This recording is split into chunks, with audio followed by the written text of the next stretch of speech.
തിരുവനന്തപുരം മൊട്ടശേഖരമംഗലത്ത് +2 വിദ്യാർത്ഥിനി ആറ്റിൽ ചാടി ജീവനൊടുക്കാൻ ശ്രമിച്ചു. ആര്യങ്കോട് സ്വദേശി ലക്ഷ്മിയാണ് ജീവനൊടുക്കാൻ ശ്രമിച്ചത്. നീന്തൽ അറിയാവുന്നതിനാൽ കുട്ടി ആറ്റിൽ നിന്ന് നീന്തി കരയ്ക്ക് കയറുകയായിരുന്നു.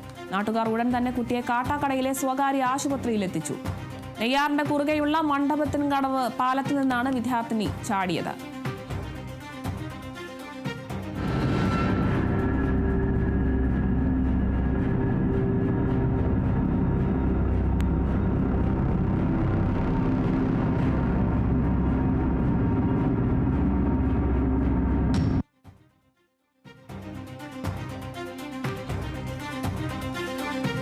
തിരുവനന്തപുരത്താണ് +2 വിദ്യാർത്ഥിനി ആറ്റിൽ ചാടി ജീവനൊടുക്കാൻ ശ്രമിച്ചിരിക്കുന്നത്. തിരുവനന്തപുരം മൊട്ടശേഖരമംഗലത്താണ് സംഭവമുണ്ടായിരിക്കുന്നത്.